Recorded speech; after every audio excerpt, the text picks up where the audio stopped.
Welcome to the Invested Dads Podcast, simplifying financial topics so that you can take action and make your financial situation better. Helping you to understand the current world of financial planning and investments, here are your hosts, Josh Robb and Austin Wilson. All right. Hey. Welcome back to the Invested Dads Podcast, a podcast where we take you on a journey to better your financial future. I am Austin Wilson, research analyst at Hicks & Zerker Capital Management. And I'm Josh Robb, director of wealth management at Hicks & Zerker Capital Management. Austin, how can people help us with this podcast? Well, first of all, we would love it if you'd subscribe if you're not subscribed already. So hit that plus, follow whatever button you have so that you get new episodes when they drop each and every Thursday. And whew, there's a lot of them out there. Yes. And more coming. We got a lot of good ideas coming, so stay tuned. And we'd love it if you'd visit our website and check out what we have going on there. We have great show notes for all of our episodes, as well as if you'd subscribe to our newsletter to get notified when those episodes drop with a nice little summary and some links. So today, we're following up on last week's episode, where we actually looked back at things everyone should know in their 30s. That's right. I'm an expert now. It's an expert. He's an expert, yeah. It's a great decade. I'm currently in that decade myself. But yes, Josh had some good wisdom on things from his 30s there, but now he is 40. Yes. So we're looking forward to things that are most important for people to think about in their 40s or their golden years. Oh, wait, probably not. I think that's a little later. It's going to be your golden years, yes, Josh. It's not golden yet. It's getting there. Yeah, so first we're going to start. We talked a little bit about this in the last episode, but Fidelity has kind of some milestones on what they say. It's a rule of thumb, not perfect, but kind of a benchmark. In your 30s, you started with needing 1 times your income. Correct. So if you were earning $50,000 saved for retirement. Yep, long-term savings. By age 40, you needed 3 times your income. And so now that's the starting point for this decade. So you start at that 3 times the income at 40. Midway through, 45, you need 4 times your income. And then by the end, at age 50, you should have 6 times your income. So you go from 3 times your income to 6 times your income. And it's so interesting. So you think about these numbers, and at any point in time, you can kind of get an idea of where you should be. That's great. But what you need to keep track of is that's a moving target. Oh, yeah. Your income is moving too. Hopefully. So when you're 40, your income at 40 and your income at 50 are probably going to look very different. Yeah. So to take my example, if you were earning $50,000 at 30, you wouldn't just say, 3 times that's $150,000. I need $150 by the time I'm 40. Hopefully you're still not earning $50,000 at 40. Right. Maybe you're making 75 number. And you need, that's a big difference in retirement savings. That's another $75K. Yep. So yeah, it's a big difference. Actually, it's another $150K. Yeah, because you times 3. So it changes. It's a moving number, but that's a reference point. 3 times your income at 40, and then up to 6 times your income at age 50. And the goal for that, what Fidelity's using, is you retire at 67, and you have 10 times your income at the end. That's the goal, and then you can take a sustainable withdrawal out for that.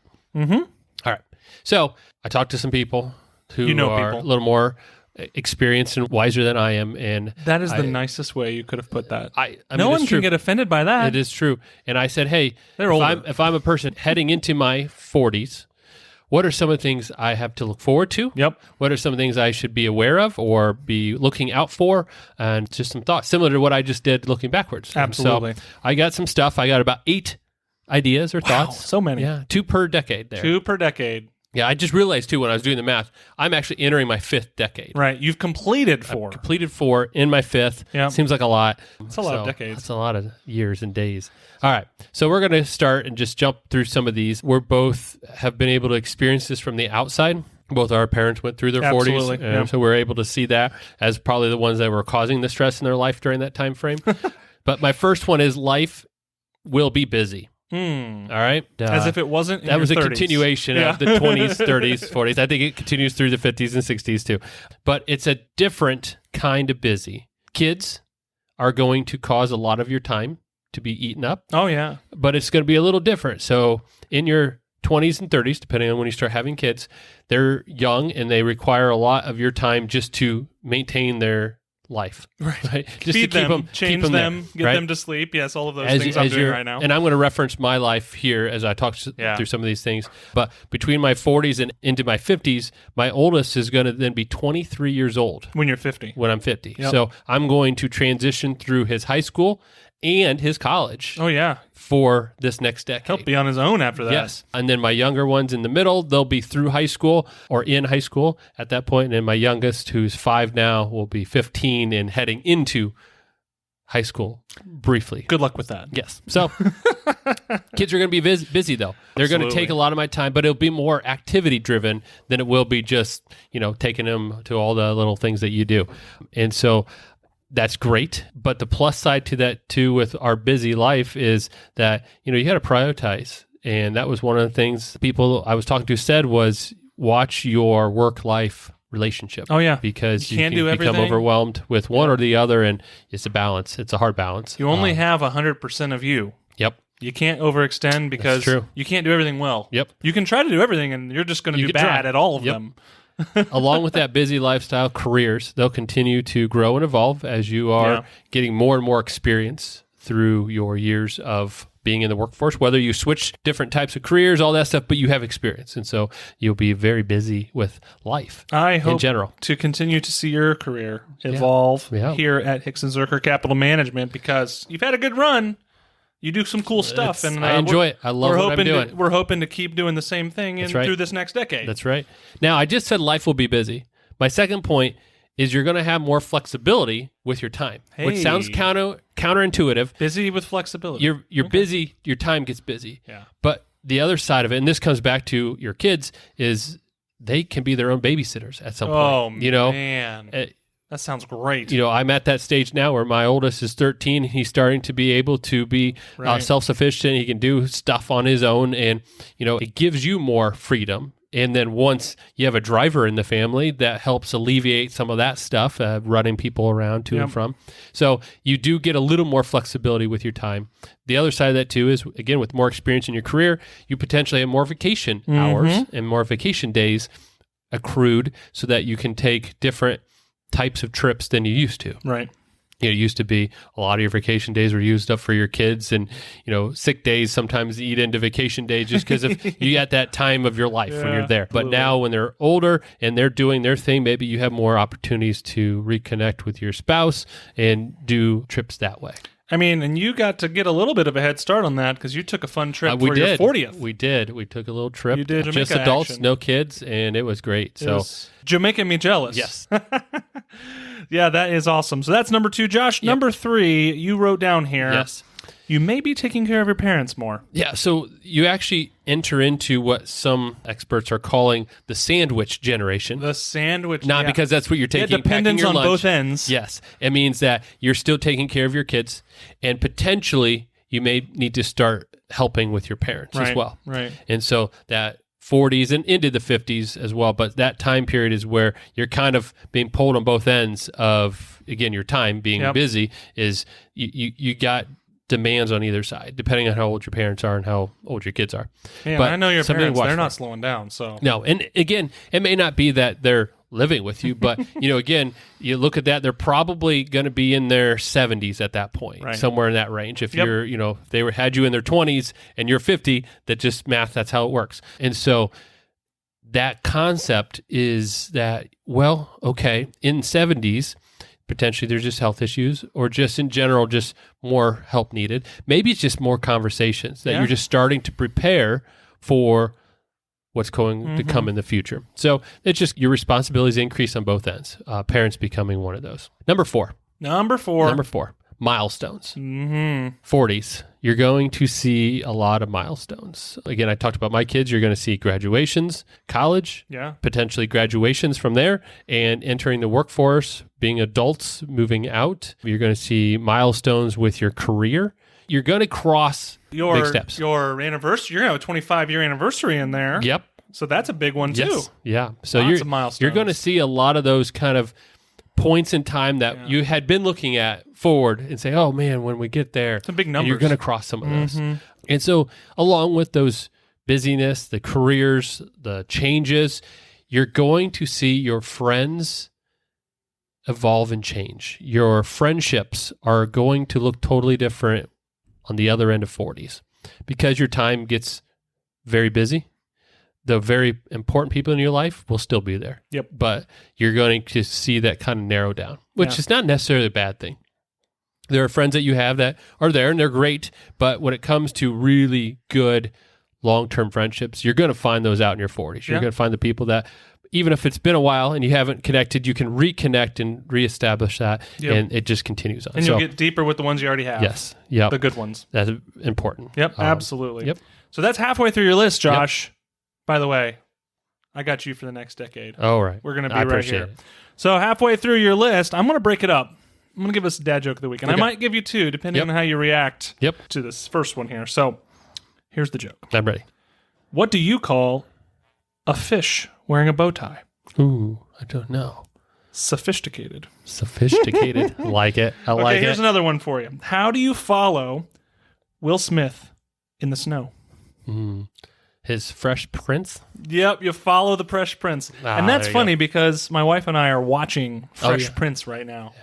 And it's funny. Yeah. It's so early 90s period correct, which is like when we were like itty bitty.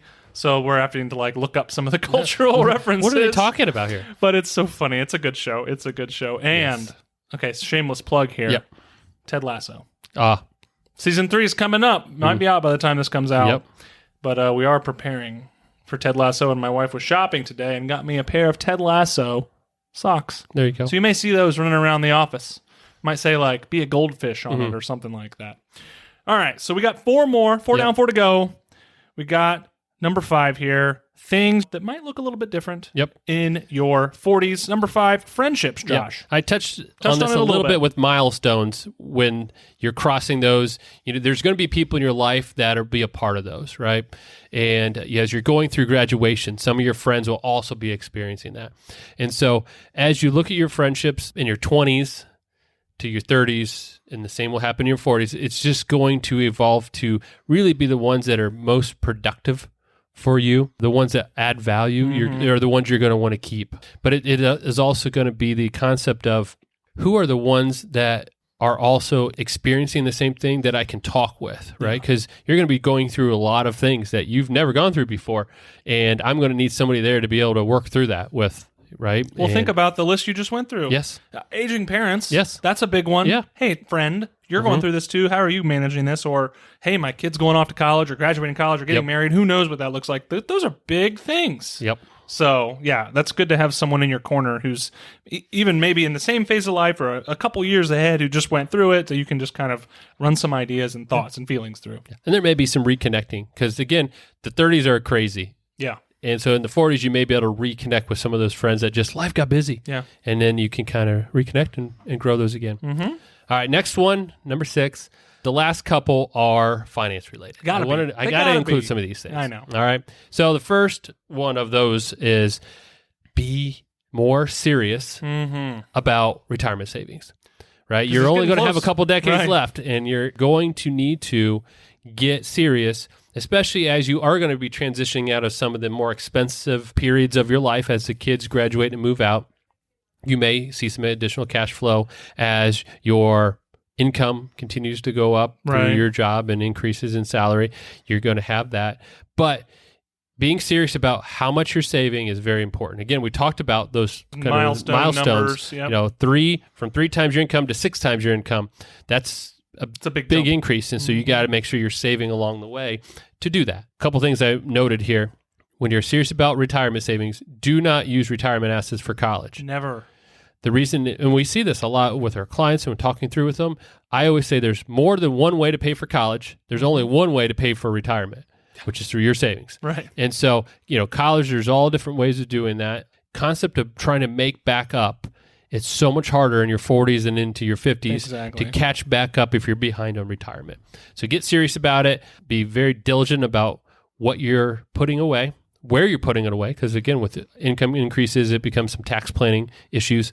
But when it comes to college, find other ways to pay for it. Yeah. Do not use your 401k or any IRAs, those type of things. It just makes it very hard to catch back up. Yep.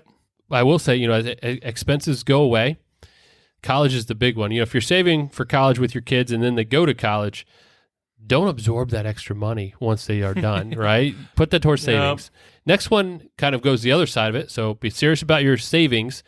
Watch, I call it lifestyle creep, but watch how much you're increasing your spending in your budget. Right. Because again, as cash flow frees up on the later end of that decade, or your income goes up throughout that time frame, be careful about absorbing that into your budget.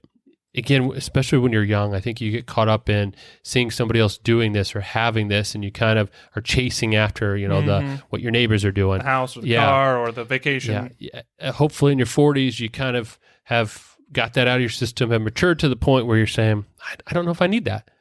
Here's something that's more important to me. To be very aware of how much you're spending on your budget. Yep. Because as we've realized as we're helping clients in retirement, your spending in retirement has the biggest factor of success or failure.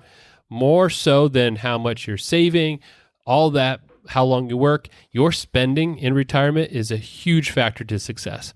So if you can control that along the way, you're going to be in a lot better of a spot. Well, think about this. I mean, we talked about last week in the last episode, I mentioned the 50-50 rule, you get a 5% raise, you let your lifestyle inflate by 2.5%, then you increase your savings by 2.5%, and you're double helping your retirement on success, both ends. Right? Both ends.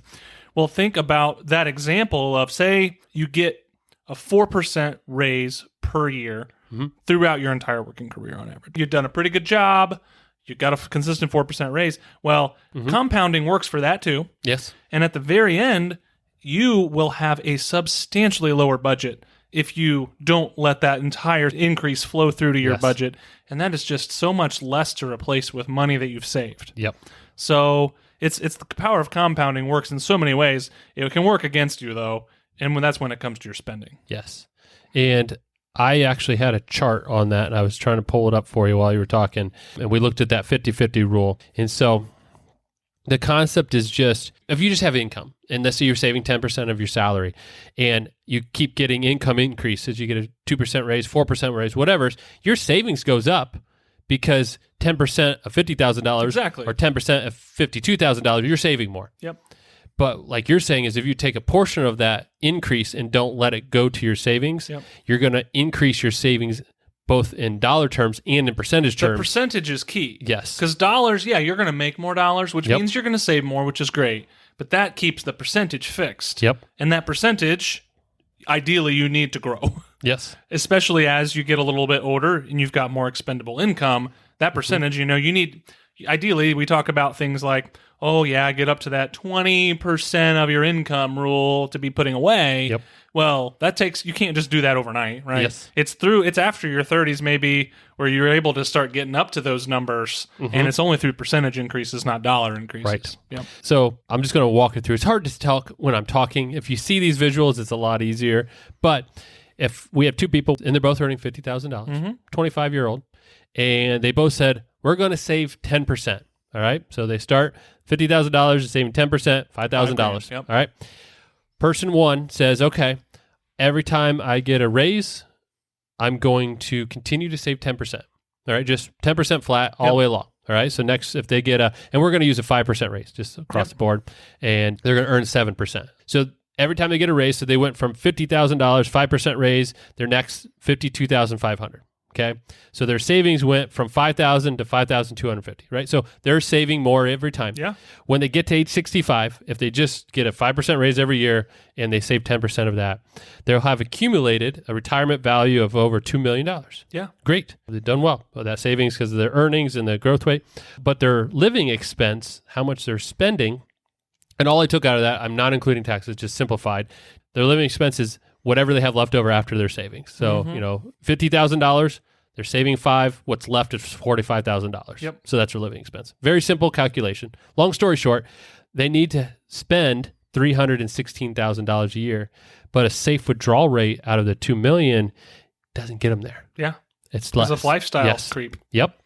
And so person B, same thing, same starting point, 25 years old, $50,000, saving 10%, but they do the 50-50 rule. Okay. So that 5% raise, they're putting 2.5 half in. goes in, half goes to their savings. When they're hit retirement, they have almost $6.5 million saved. That's almost 3 times. Yes. And their withdrawal is enough to not only keep up with their living expense, but it's more than their living expense. So they can So they party get to in retire. retirement. They could have retired earlier, Yep. or they could increase their spending in retirement. Wow. That's the 50-50 rule. That's powerful. Yes. But it puts real numbers on my idea. Thank you. It's for hard. backing me up It's hard on to that. visualize it, Yeah. but it works. It is. And what you're saying is It's and that's both sides, it right? does. It does impact both sides. So number 8, the last thing, and this is very important, is I think in your 40s, is a great time to educate your kids on personal finance. You would say that because you've got 4 kids. I would say that your 30s is a great time, but I think The the more 40s kids, is the a great more time. important. But the concept being is, like I talked about, the 40s, at least for my age, kid age, they're going to be at the point where they'll comprehend it, right? My 5-year-old right now can't really comprehend finance concepts to more extent than just, here's a piggy bank, this is why we split up a little bit of the money you get and put it different places, right? Even that's kind of a weird concept that, oh, it's just for later type of thing. But I think the 40s is a good time to talk to your kids and say, hey, here are some of the things that you need to know as you are heading into that early stages, right? It goes back to the things I wish I would have known in my 30s. Man, if I could tell my kids the things I wish I would have known in my 20s and get a head start, man, they're going to be set up really well. Absolutely. And with the habits and the good training that they need for that. So I think the 40s is a great time to talk to your kids about personal finance. Josh, you're a great guy. Yeah. Well, thank you for sharing these. And this is a reminder that if you have any questions, you can always email us at hello@theinvesteddads.com. We would love it if you'd share this episode. If you know someone in their 40s, this could really help them. So share this episode with them, friends and family, whatever. And always, we'd love it if you subscribe so you get a new episode every single Thursday. And leave us a review on Apple Podcasts or Spotify or wherever you're listening. That really helps us to be able to help more people. And if you have any question about your financial situation, feel free to email us again at hello@theinvesteddads.com or visit our website and click on the Invest With Us tab. We'd love to chat with you and see if we can help you achieve your goals. So again, thanks Josh for walking us through things we need to think about in our 40s. And until next week. All right. Talk to you later. Bye. Thank you for listening to the Invested Dads podcast. This episode has ended, but your journey towards a better financial future doesn't have to. Head over to theinvesteddads.com to access all the links and resources mentioned in today's show. If you enjoyed this episode and we had a positive impact on your life, leave us a review, click subscribe, and don't miss the next episode. Josh Robb and Austin Wilson work for Hicks & Zerker Capital Management. All opinions expressed by Josh, Austin, or any podcast guests are solely their own opinions and do not reflect the opinions of Hicks & Zerker Capital Management. This podcast is for informational purposes only and should not be relied upon for investment decisions. Clients of Hicks & Zerker Capital Management may maintain positions in the securities discussed in this podcast. There is no guarantee that the statements, opinions, or forecasts provided herein will prove to be correct. Past performance may not be indicative of future results. Indices are not available for direct investment. Any investor who attempts to mimic the performance of an index would incur fees and expenses which would reduce returns. Securities investing involves risk, including the potential for loss of principal. There is no assurance that any investment plan or strategy will be successful.